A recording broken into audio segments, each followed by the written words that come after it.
Hello and welcome back to Pictorial on Relay FM. I'm Quinn Rose. I'm someone who did not go to art school, but I love art, and I especially love projects that make art more accessible to all people. And I'm Betty. I'm also someone who did not go to art school, but I am someone who has been working as a gallery guide at a art gallery for the past 8 years. And I also like the idea of being able to make art, even if you are technically not a professional person. And that may relate to what we talk about today. So today we are talking about the fabulous new book, You Are an Artist, which is full of art assignments for all people. And we are joined by a very special guest, the author of this book, Sarah Uris Green. Hello. Thank you so much for having me. This is the first time that we have a guest on our podcast. So it's quite exciting. Wow, what an honor. Thanks. Thanks for bringing me in, guys. Thank you.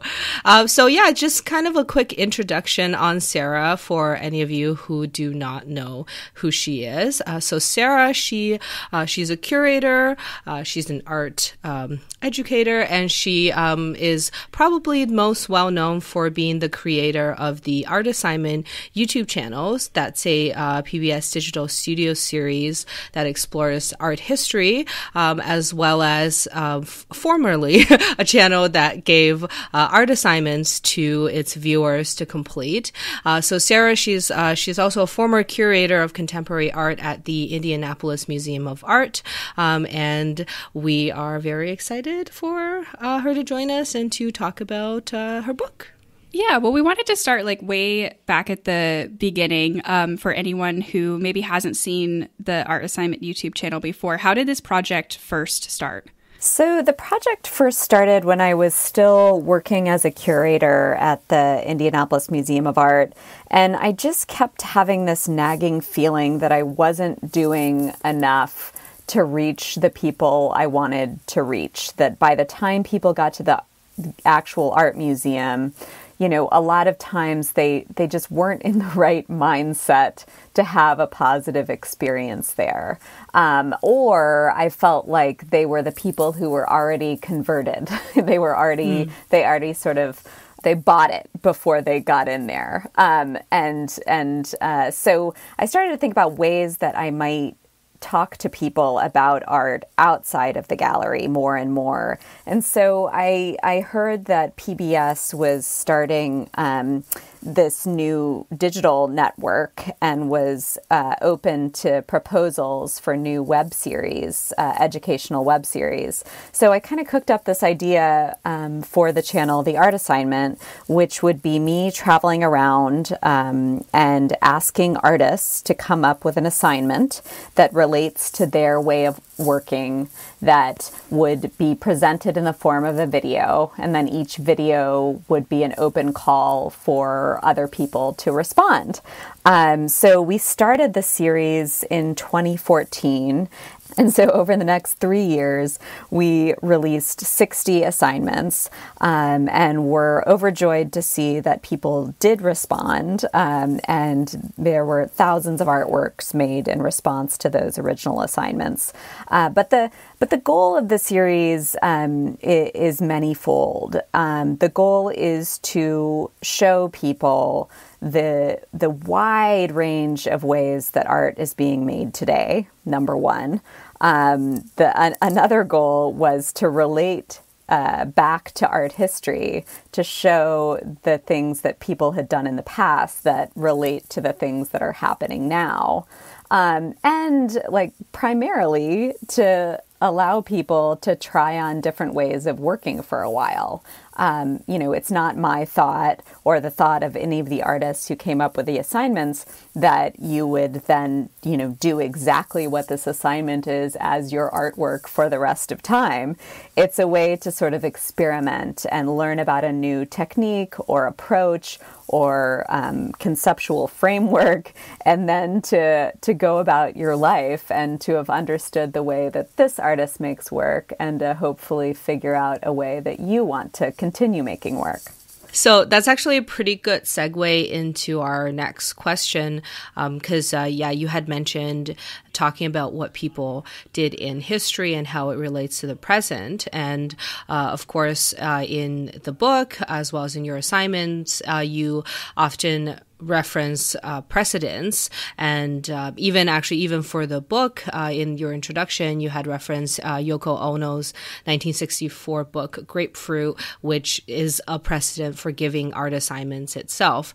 So I think our question in general is why do you think it's important to study these artistic precedents? Well, I mean, I find history, and of course, in particular, art history, to be an extremely rewarding way to learn about the past and the world. And in a basic way, you get to enter the mindset of somebody who lived before you, who sort of encapsulated the way that they approached life through their art. So in a very basic way, I think it's an incredibly rewarding activity to look at history through the objects that artists made, and to see history that way, as opposed to just sort of written accounts in books.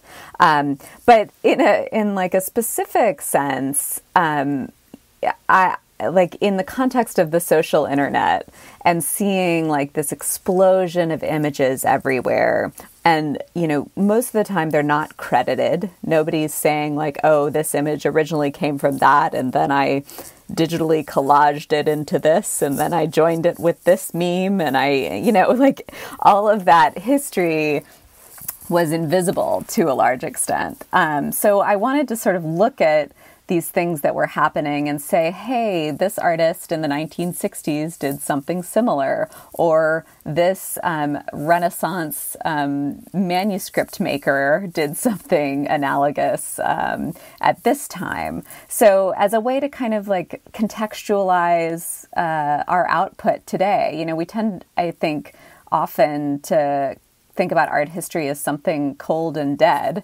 But for me, it's alive, and you can see its traces everywhere. I was just going to say that, as people currently running an art history podcast, that definitely speaks to us. Of course. And I especially that point of in this age of the social internet and how we often lose the context for these kinds of things, providing that context. And I was also wondering, how did you decide what examples would be paired with which assignments? It feels like there's such a rich variety of these different things, and sometimes they are very straightforward relations to the assignments. Sometimes they're things that I wouldn't have thought of, but they still very naturally connect to the idea that's expressed in that assignment. So how did you find those and pick them? It was a bit, sometimes they were just things that happened to float into my mind, and other times it was harder to land on something. I mean, I would often sort of flip through my art history books, and I also had a sort of, what did I call it? I called it the Art Assignment Brain Trust, and it was basically a list of old friends from graduate school, teachers I knew, art historians I knew, artists who I would every once in a while send out an email and say, here are 3 upcoming assignments. Help. I can't think of an art historical precedent. So every once in a while I do that when I get stuck. But it's amazing. I think in a lot of ways, once the assignment was devised, I could then think about it for a while and consider different ways to relate it back to art history. And with the input of others, I would sort of dig up different ways to contextualize it. Well, I was also wondering, kind of in the same vein, is how was the order of assignments in the book decided, and does the order have any significance? Yeah, I experimented with a few ways of organizing the book. In the very back of the book, there are these lists of different categories, and a way to sort of sort the assignments into categories that say photography-based assignments, or out in the world, or inside your studio, or with kids, or could be done with painting, or could be a writing exercise.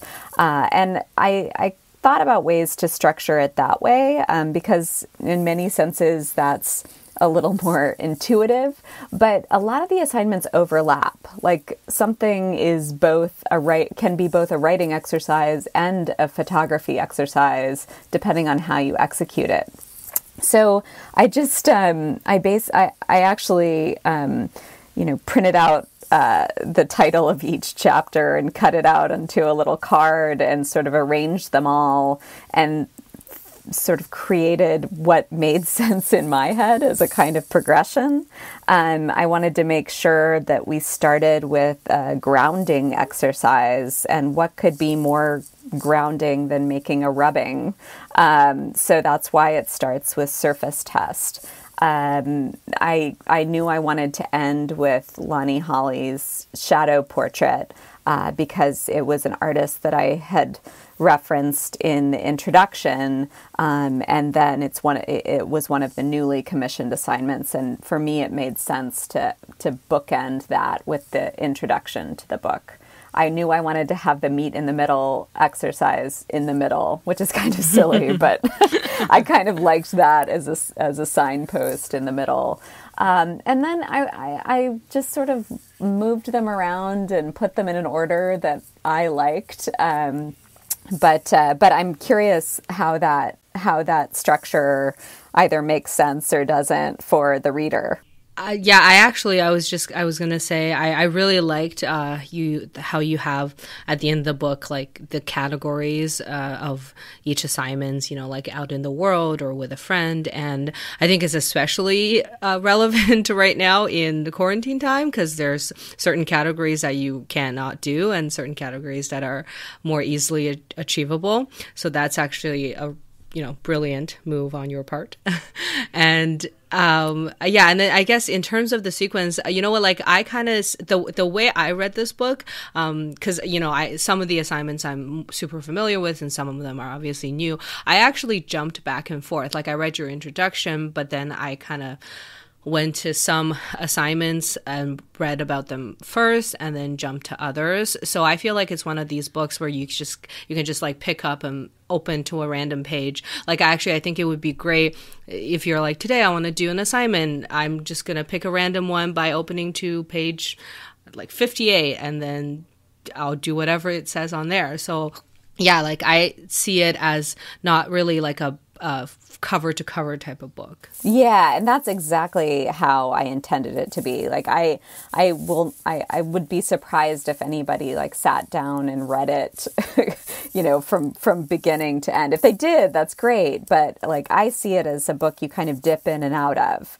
You scan, you look at images, you read one assignment, you sort of flip through and choose another, and so that I'm glad that it came across that way too. Well, we were wondering, like, how much work did you do to kind of deconstruct the assignments down to something that basically anyone can do, which we feel like essentially, all the assignments are that way. So what does the process of that look like for you to distill these assignments, if any? When they're devised by the artists, like I approach artists and ask them if they would be up for coming up with an assignment that relates to their practice. And sometimes they say, yes, great. And then they come back to me with a fully formed assignment. And other times that, it's more of a collaboration where we talk through different ideas and work it through together. But I say from the start that it's my hope that the assignment could be accomplished by anyone who need not have particular skills and who need not have expensive or highly specific materials. Like it could be something that could be done by someone at home. So from the start of each assignment, that it is designed with those ideas in mind. And then, thinking through the way that they're presented in the book, the videos, so 40 of the assignments in the book are also or started out their lives as art assignment videos. And then there are 13 new ones. And it was an interesting process to write the book because I had sort of had it in the back of my mind that the art assignments that already existed as videos were sort of done, like there it is. I'll kind of rework the scripts a little bit and reorganize it, but it shouldn't be that hard. But it was actually like it was just as hard in many ways as writing the brand new chapters, because it's a completely different thing to write a book to be read than it is to write a script to be a YouTube video accompanied by visuals. The videos were sort of the launching point for these assignments in many ways. And I learned so much from other people doing the assignments and from me doing the assignments that it was really rewarding to be able to come back to revisit these assignments in the context of this book. And, there's a tips, cheats, and variation section for each assignment chapter. And that was really, really fun to make because I could draw on all of the things that people had done in response to the assignments. I also just tried to think very practically when presenting each of these assignments, like, what if I don't have A, B, or C? How could you work around it? I think we all tend to make, including myself, excuses for why they can't do something. It's like I can't make a recipe because I don't have cilantro or whatever. Like what can you do? There's clearly a workaround. You can always do that. So I try to help people by saying like, okay, maybe you can't do this because of A. Why don't you try it this other way?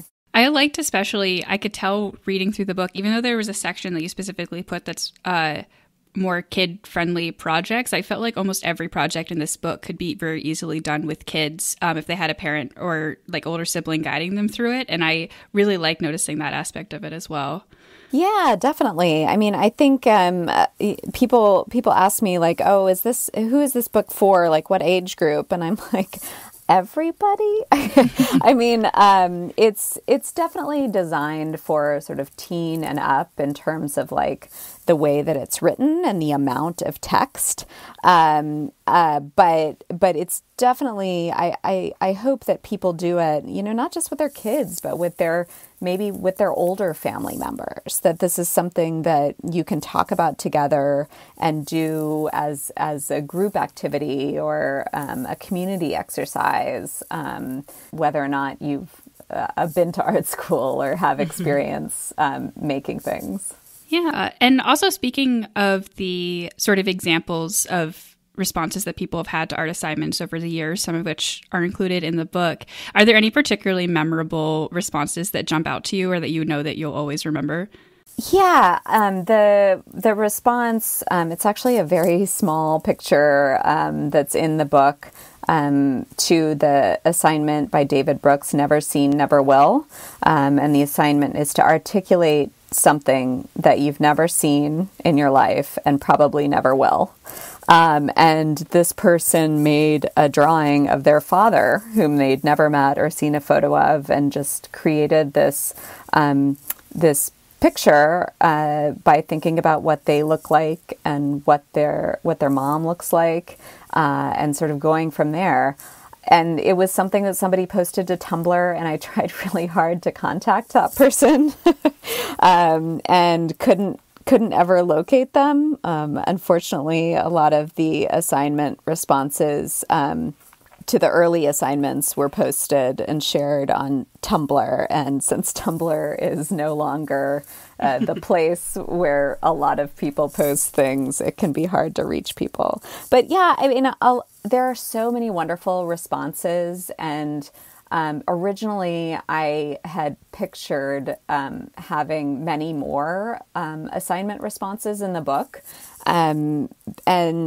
But in talking with my editor, we really didn't want it to be overwhelmed with images. Like if you flip through the book, you can see that there's quite a bit of white space, and that's intentional. I really wanted to sort of give enough information but not too much. You know, if I showed you an assignment, and you can still go online and find a lot of other responses to some of these assignments, but sometimes you just want a couple reference images instead of being overwhelmed by a whole lot of ways that other people have interpreted it. So has doing the art assignment channel and obviously now writing this book, do you think it's changed your personal view of either artist or art history or the art world in general in any way? Oh, yeah. I mean, when I started the channel, I left my museum post, and I would say that, you know, in the early days of the art assignment, I didn't want to sort of answer a lot of questions that I think people have about art in the wider community, that I sort of in my head, I was like, okay, let's get to the more interesting, nuanced questions. Like, I don't want to talk about, I could do that. That response. Like, I don't want to talk about why is this art. And then I realized over the course of making these videos that is an important question, and it's hard to answer, maybe even impossible, but it's worth trying, and it's worth having those discussions. And I think by doing these assignments, it's a way of thinking about it. You know, a lot of these assignments you could do without considering them to be art. I mean, the first assignment we put out in the video series, Meet in the Middle, to meet a friend at the exact geographic midpoint between where the two of you live, you can do that and not think of it as art, and that's fine. But if you're open to it, you can think about the ways that it could be art and the ways that other people in the past have done things that relate to it. And I think that can make it be a more meaningful experience. I have to say, I'm definitely doing that someday, because I have a lot of friends who live in different cities, and I can't wait to figure out what the exact midpoint is between us. Quinn, let's meet in the middle of, I don't know, probably Lake Huron or something. Yeah, middle of the Great Lakes for us. Yeah. Oh, I want to see it. Do it. Figure it out. All right. Well, let's dive into a couple of these assignments themselves. So one that really spoke to me while I was reading was the drawing what you know rather than what you see. This was based on the work of Kim Dingle, who had a pretty successful series of artworks of these like little girls. And then one day she said that she could draw them blindfolded. And so she did.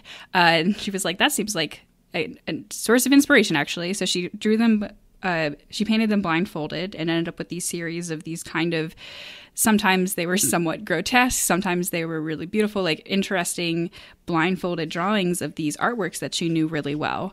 And so the assignment here was to blindfold yourself and to draw your home, is what is in the book. And then taking the blindfold off and drawing it again. I did this assignment I chose to draw my tattoo that I have on my leg. And it was a lot of fun because I see this tattoo every single day. Since I got it about a year ago, it's one of the things I see the most, since it's on my body.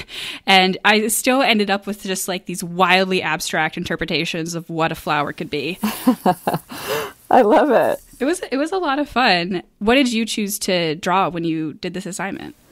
Well, when we were talking about this assignment, I've only done this assignment with my home, because it was sort of like we were testing it and seeing what would work. Because, you know, she draws. It was inspired, as you said, by this series of paintings she makes of little girls, and the goal was to have people pick something that was very close to them or that they see every day or pass every day but might not pay attention to the details of. So I did try my house. We liked choosing the sort of word home because it could be interpreted so widely. And I love that you did your tattoo because like that's such a part of you, but that you may not like sort of observe on a close basis every day. I loved this one, and there's a reason why it's near the beginning of the book, because again, I think that there are certain exercises that are helpful to do to kind of get over any self-consciousness you might have about making art. I mean, even from a young age, people start to be like so self-conscious about whether or not they can draw well, or or like have a fixed idea about like, I'm a person who can draw well. I'm not. I am an artist. I am not. And this is something where you have to be totally freed from that.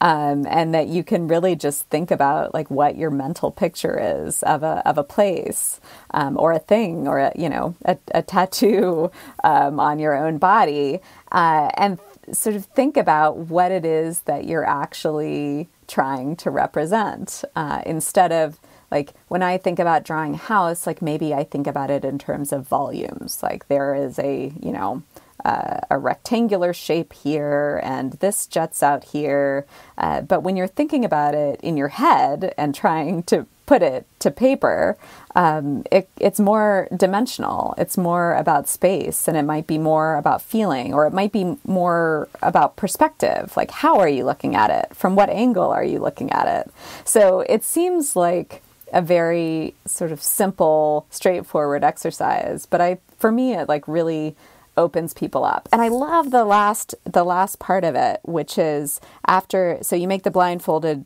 version, and then you make the unblindfolded version, and then you compare the two. And absolutely every time I've done this or seen somebody else do it, the blindfolded drawing is better. Quinn, how was it for you?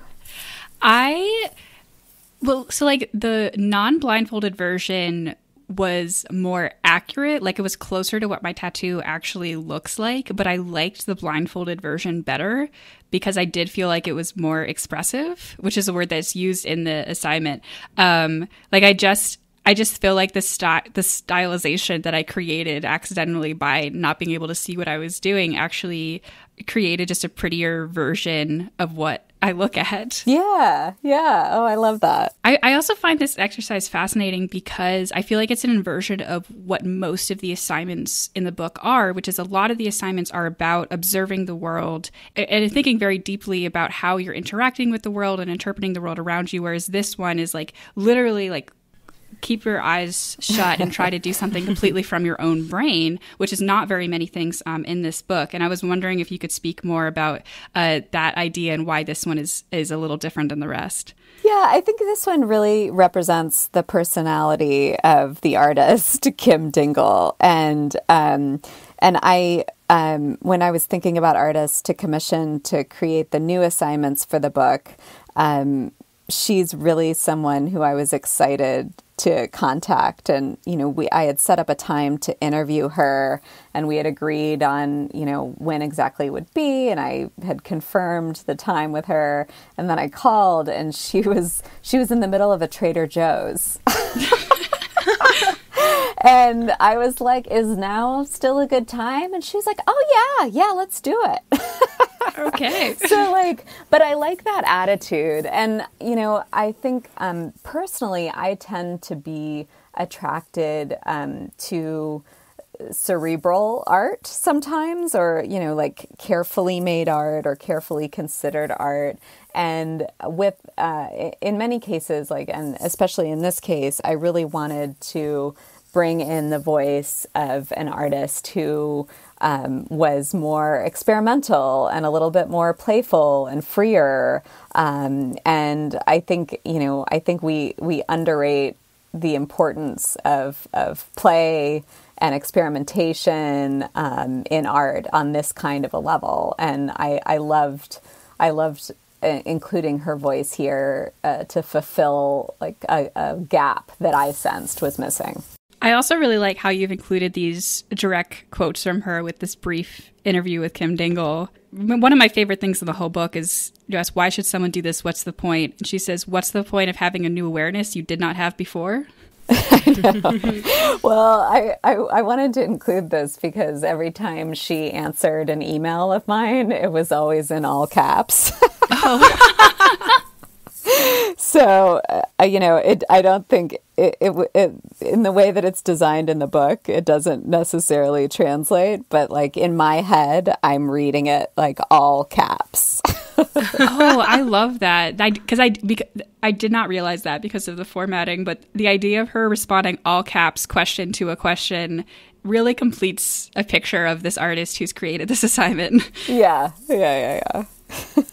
The art assignment topic that I wanted to talk about is what you had mentioned it previously. So it's the last art assignment in the book. It is a shadow portrait that was given by Lonnie Hawley. And so you had mentioned him in your introduction, your art teacher from when you were in school. And I really liked the quote that, I really liked the passage that you had written about just Lonnie giving assignments in general, where you had written, so the idea was not for all of us to become artists like Holly or to make sculptures that look just like his. It was to try on a way of working for a while to gain a momentary glimpse into the material and ideas that inspired him to make art.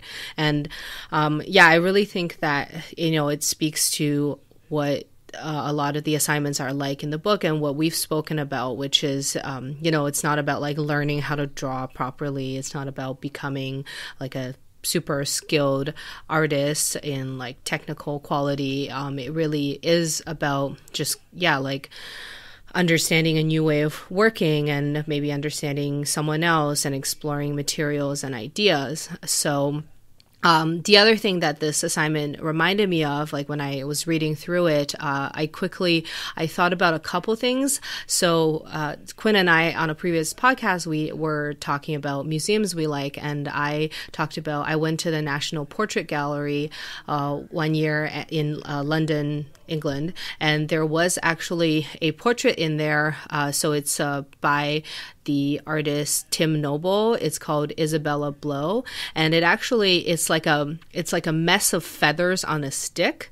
And when I first looked at it, I was like, "What is that?" And then then I saw to the side, there was a light shining on it, and it actually cast the profile of someone's face on a wall. And I was like, "Whoa. That's cool." And then, so the assignment itself, so it is where you take a hanger and you make a self portrait or a profile of your own face. And again, like when I read that, it reminded me of another thing we talked about on a previous podcast, which is Ai Weiwei's profile of Marcel Duchamp, which is one of his first works that he did in the 80s, where he took a hanger and formed Marcel Duchamp's profile, his face in the hanger. So, anyway, I just came up with precedents for you, by the way. Thank you, Betty. Oh, no problem. So anyway, there's just so many connections that you can draw from this. And also it's just like such an interesting assignment to do. So like one thing I was wondering was was there any significance in doing a like self-portrait, a self-profile? So like, was there a reason that we're asked to sculpt our own face instead of like someone else's face?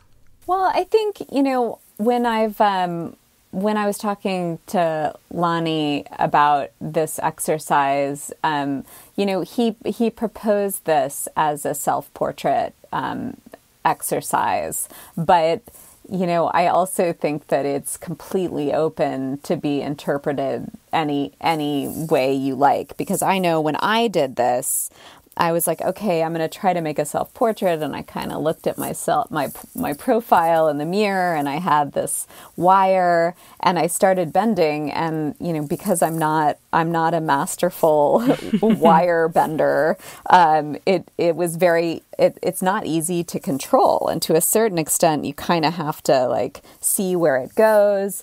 But I liked that about it. And I liked that, your work, in my perspective, is a kind of self-portrait regardless of what the subject matter is.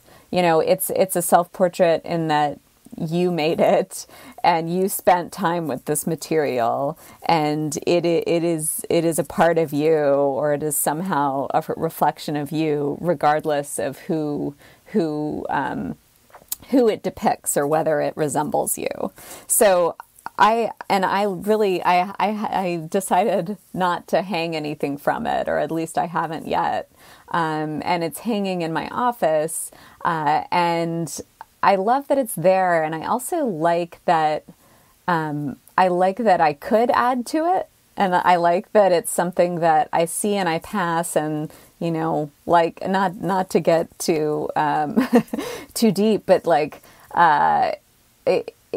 like our own selves, like we're always changing, we're always evolving. And I like that this is a bit open-ended. And another thing about this assignment in particular that I really appreciate is when you're reading the instructions, like the steps, it kind of keeps surprising you. Like, okay, you make a self-portrait, and then if you want, you got to add to it. Okay, but you're not done. You've got to now hold it a few inches from a wall to take a picture of the shadow. And then you have to hang it on your door. And he says, every time you leave your house, be the person you envisioned when you made it. And there's so many, I love the layers of this, that it's not, and to me, it opens up different ways of the work existing, and it gives it a life beyond being made. I was talking to somebody the other day, like, oh, what do you do with all the art that you've made or the assignments that you've tried? I'm like, I don't, it's around, it's a part of your life. Like, sometimes I throw it away, sometimes I hang it on the wall and I see it, and it's a reminder of that artist, of the assignment, of that activity, of whatever the subject is. And for me, I think it's really beautiful that Holly's assignment acknowledges the life of the work, that it's not just about the process, it's not just about the making, but it's about living with it too. Yeah, and you can also give it as a gift to someone else. That's right. In terms of the self-portrait aspects, I was wondering if this relates, or if you had any thoughts about, the history of making self-portraits in art history. Yeah, I mean, I decided, not all of the assignments in the book have the history as your guide section. And there is so much art history that I'm sure you all are very much familiar with, about self-portraiture and how it has been interpreted through the years. And I personally enjoy a portrait that's not a photographic likeness. Like I like a self-portrait that is made from alternative materials, might be a little bit unexpected. And I purposefully wanted to end the book, like, not by referencing back, just to like really sort of put you in the present moment and have you relate here. But I'm curious, were there besides the portrait of Marcel Duchamp, Betty, like, are there particular self-portraits or sort of alternative self-portraits that this made you think of? Yeah, in general, one of the things that I did think about a lot was like the history of self-portraits in general, that artists have made. Like, I thought about like Van Gogh's self-portrait, and that's, of course, like, he's obviously known to like stylize his work. That's, it's not a photographic likeness of himself. And then I actually, like, interestingly, like, also thought about artists like maybe like Rembrandt, or like or artists that kind of has like hidden themselves in different artworks that have other people in it. And so and it does make me think about, like, for me, like, when I see a self-portrait of an artist, like, it's always like, for me, I think it shows more than just like if they painted someone else, because like, inevitably, I think you put more of your own, like, whether it's emotions or history or like something in yourself that's not just like a physical depiction into the self-portrait. So like that's why like I'm also personally super fascinated by self-portraits in general. Yeah, and then I guess just, one last question, and of course, like, I'm kind of referring to art history again.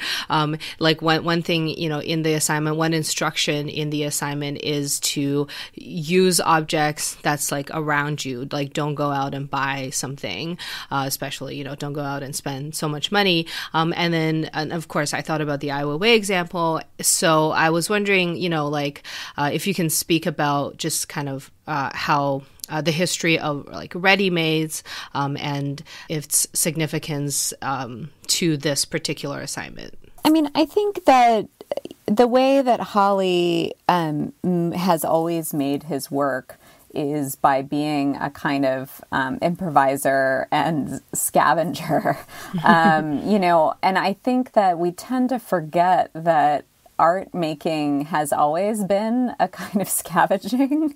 The earliest paints were charcoal sticks and pigments found in nature.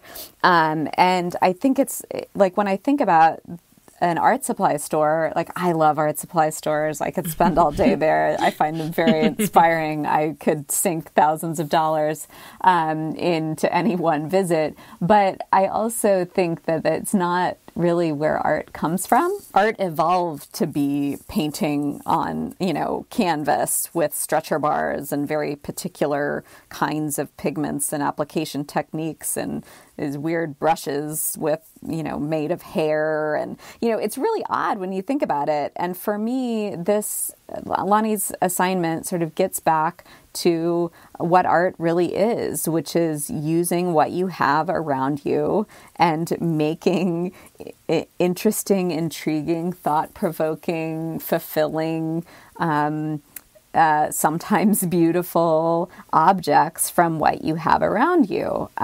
So that is something that I hoped all the assignments would be, and they are to a certain extent, even if they involve, or maybe especially if they involve technology. Like technology is a part of our lives now. So like working with what's around you doesn't necessarily mean like leaves and sticks outside or the wire coat hangers in your closet. It's also your phone. It's also the ways that you make things throughout your day. It's using kitchen implements, which you might make into a musical instrument if you were doing Find Your Band.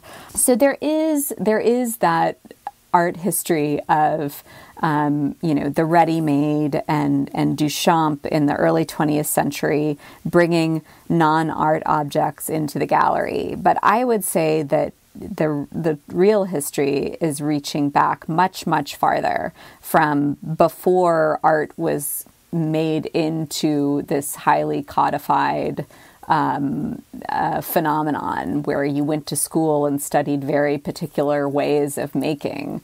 To me, this assignment is about the real art history, which is humans finding ways to manipulate the materials and tools around them to make interesting objects.